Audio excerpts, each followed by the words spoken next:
Hello and welcome. In today's video I'm going to share with you the 5 best Ark starter tames, and just before we get into it, make sure to like and subscribe as it really helps the channel. In at number 5 is the Stego. Now I would definitely classify this thing as a starter tame, and in this video I'm going to be classifying anything that can be tamed under level 50 very easily as a starter tame, and the Stego definitely falls into that category. You can probably tame this thing very easily around level 20, and it is an absolutely insane berry harvester for how easy it is to tame. If you're fast enough, this thing simply isn't going to catch up to you, and you can continue to trank it until it's knocked out. In terms of method, only tame one of these that is singled out from a pack, as if you are taming one that is in a pack, the pack is going to come after you as soon as you start tranking the Stego that you're trying to tame, and you can just get overwhelmed and lose absolutely everything, and we don't want that to happen, especially at this stage of the game, as it will make your progress so much slower. Once you do have the Stego tamed, this thing is an absolutely amazing berry harvester, but also a pretty good combat creature as well. And if you're on a PvP server, this is actually a good tank as well. Turrets are going to do basically nothing to this thing as long as you are using the hardened plate. And talking of those plates, it has 2 other plates as well. The sharpened plate is best if you're doing combat or harvesting, and the heavy plate is better for other kind of harvesting like wood. In at number 4 is the carb enemies. Now when you're a beginner, you may see these things on the beach and just be like, why would I want to tame one of these things, and also why is their saddle so expensive? Trust me, that cementing paste actually isn't too bad to gather if you just put a bit of effort into it, and for taming one of these things it is actually worth it. You can tame this thing at around level 10 by using a slingshot. You're not going to need tranks, but also don't tame a ridiculously high level, as these things are buff when it comes to dealing torpor to them. They do have torpor reduction, so when you do hit them, make sure to not hit them on their shell. Also, once you have tamed these things, these are great as well for doing any kind of low end combat. These things can harvest meat in a pinch, but mainly what I would use these things for is using it as a water creature, as these things are really slow on land, but in the water they're not actually too bad, and it is a very viable solution in the early game for getting oil and silica pearls. Trust me, they may not be useful at the moment, but in the later game you will thank yourself for gathering all of those oil and silica pearls. The carb enemies pretty much spawns everywhere, so you won't have trouble finding it, and the reason why it is so good as an underwater creature is you don't even need to go underwater to tame it. Now you may have not experienced the Ark oceans yet, but they are pretty vicious, so you try to stay away from them as best as possible, which is why the carb enemies is so good, as you don't even need to enter the ocean to have a good underwater tame. In at number 3 is the Pteranodon. Now you probably instantly know why this thing is on the list.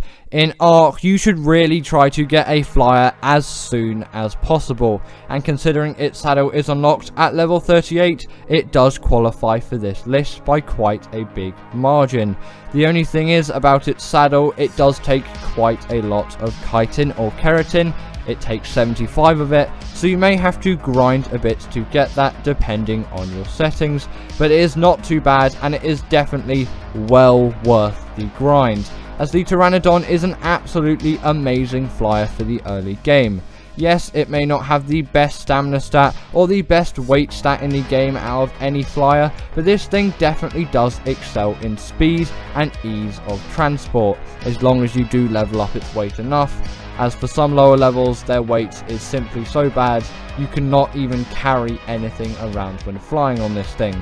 But considering you tame a decent leveled one, probably about 50 or over, this thing is going to be great, and it's going to make so much of a difference to your Ark progress, as now you can travel around the map without really having a risk of being killed, as long as you're playing on PvE. On PvP you're not really safe anywhere, and for beginners I would recommend PvE before any kind of PvP play. but I'm not going to be the kind of person to say only play PvE. You can play PvP if you want to as well. In terms of use, the Pteranodon is actually quite useful in the early game for gathering metal. Yes, its weight stat isn't amazing, but it isn't too bad at gathering around 50 metal at a time, and for this stage of the game, that is perfectly fine for at least a couple of days of Ark playing. In at number 2 is the Thyla. Now strictly this shouldn't count to the list as its saddle is unlocked at level 51, but it's so close to 50 I'm going to count it, as this creature is going to make a massive difference to your Ark journey. Yes, a Pteranodon is probably going to be your flyer at the moment when you're around level 50, but you're going to need a good, small, efficient land creature as well, as you can't just get around everywhere in the sky. Also, metal runs are a lot easier on a Thyla than a Pteranodon, and considering how much damage it does and how many abilities it has for traversing mountains and just general tough terrain, this thing is a great solution to that Pteranodon low weight stat. Also, on top of that, its melee damage does have a bleed ability, which means this thing can really pack a lot of damage. This thing can easily kill Gigas, and trust me, it may not seem like it, but it is definitely possible if you have a high enough level Thyla. The only real downside is you have to tame these things in the Redwoods, and at this stage of the game, and really any stage of Ark, the Redwoods is not a place you want to be in for that long, so definitely be careful when taming these things, and also be on the lookout. These things will be hung up in trees, and they'll be ready to pounce on any enemy below them. Make sure that's not you. If you do spot one that you want to tame, trank it from afar and then it will drop from the tree, and then you can trap it or trank the rest of the way until it's tamed. And finally, in at number 1 is the Baryonyx. Now this does qualify for the list as its saddle is unlocked at level 49. And by far this is the creature that is going to make the biggest difference on the list. Yes, it may not quite have the mobility of something like the Thyla, but it has something else up its sleeve which the Thyla could never achieve. And that is, this thing is the best creature by far for doing any kind of caving. And caving is the route to progress in Ark. If you don't do the caves, you can't do the bosses on Ark. And if you don't do the bosses, then you can't complete the map. And you're missing out on a lot of tech engrams and a lot of elements that I'm sure you would enjoy if you actually had it. So that is why you really do need a Baryonyx. Also on top of that, its health does actually stack up pretty well. This thing can definitely put up a decent fight, and it is also great for the underwater caves as well, and it even has a special ability. When pressing C on your keyboard, it will do a spinning attack. Also, did you know that that ability can stun creatures up to the size of a megalodon underwater? So it definitely is powerful. Also, this thing doesn't get stuck on everything in the Ark world like a Rex, and this thing definitely is not frustrating to use in any way. It is very agile, very quick, it has a decent health stat, and it has a very good melee stat. It wouldn't surprise me at all if you could absolutely demolish Gigas with a high level one of these. But like every good creature, it still does have a major flaw, which is it spawns in the swamp. And if you haven't experienced a bad thing in this swamp yet, you are definitely very lucky. Ark's 7 best late game tames. In at number 7 is the Rex. Now this thing definitely does count as a late game tame. Its saddle is unlocked in the late 70s. This thing is definitely a tame worth getting, and it is great for bosses because it is a very balanced carnivore. Something like the Spino does deal more damage, but its health is terrible compared to something like the Rex, which is why the Rex is better for bosses, as it has really good health and a great melee stat on top of that, which means it can definitely attack and deal the damage needed, but it does have enough health to survive the fight. But there is one downside to the Rex as well, which is it gets stuck on a lot of things. and it isn't great at swimming as well, but I doubt you're going to be using the Rex for any swimming as it isn't an underwater creature. But the fact that it does get stuck on a lot of things, especially rocks, it seems, it is a bit annoying. But in a boss fight, you're not really going to get stuck on a lot, but in just general travel on this thing, that is something to definitely take in mind. But all of the pros of the Rex really do outweigh this. This is definitely a great late game creature, and every Ark player should tame one of these. And if you don't know what creatures you want to defeat a boss with, maybe just try it with some Rexes, and I'm sure it will go very well for you. Just remember to actually level up their health quite a lot, because for a lot of the bosses, they're going to need some health. In at number 6 is the Theory. Now you may ask to yourself, why is the Theory higher on this list than the Rex? Well, the Theory is also a great boss creature as well, but it has a lot more uses than just being a boss creature. The Therizino does a very decent amount of melee damage, and it can definitely pack a punch in that department. But also, on top of all of this, it is a great harvester of many resources as well. And even in the late game, you're always going to be chasing for more and more resources. This thing is great at gathering berries, wood, thatch, and fiber. And the fiber part is really important, as you're always going to need fiber when you're playing Ark. So in that department, this thing is definitely a very useful tame. But every herbivore that is great for combat has one major flaw. If you have a carnivore, you can simply feed it meat and it will heal relatively quickly. But berries aren't going to do the same for a herbivore. You are going to need sweet vegetable cake.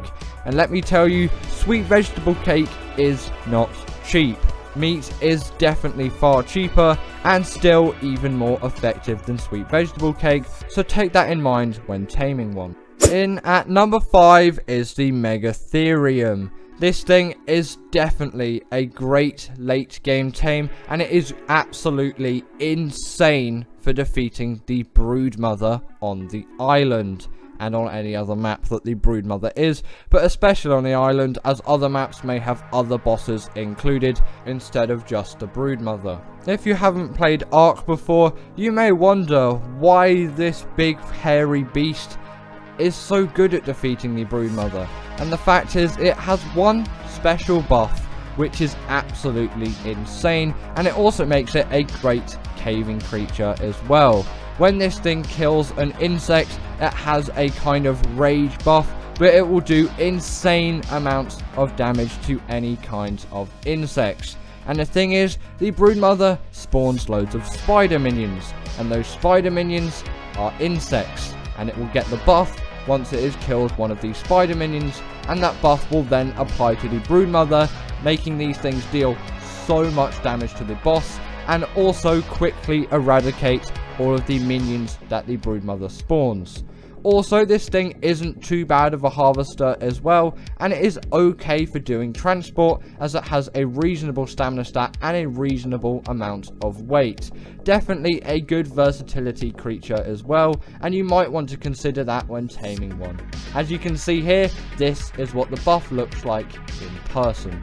In at number 4 is the Yuti.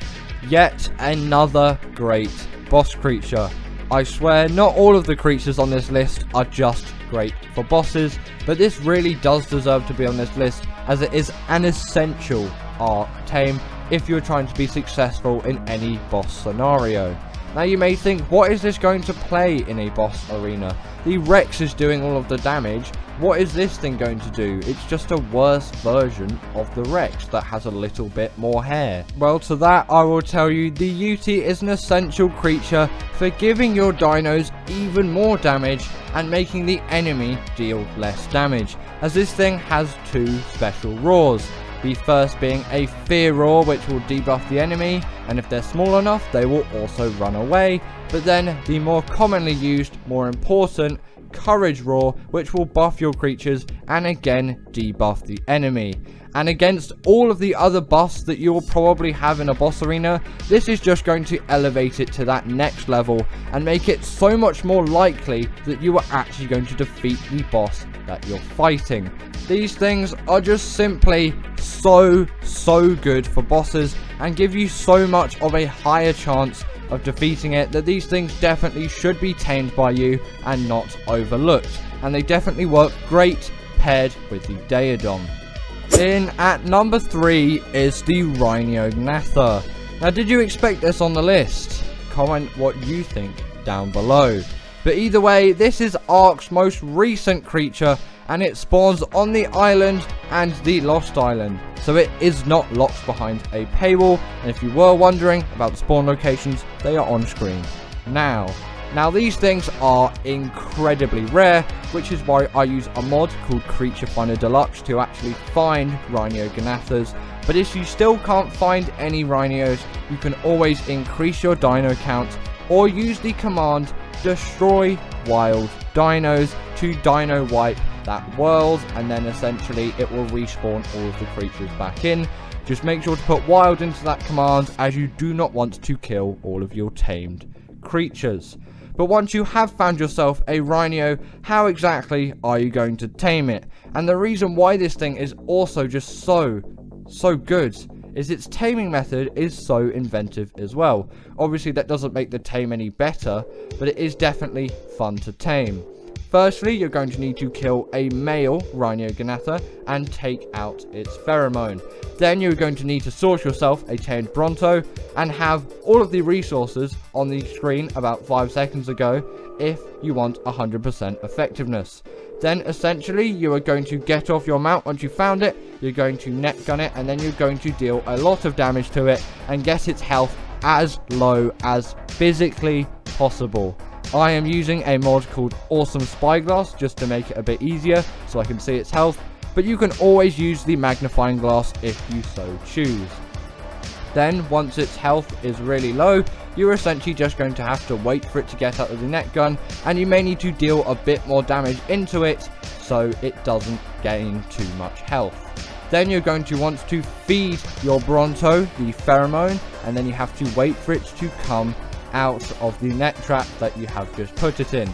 Again, you may still need to deal more damage. Then it will impregnate your dino, and this is where you're going to need those foods for the cravings that were on screen earlier.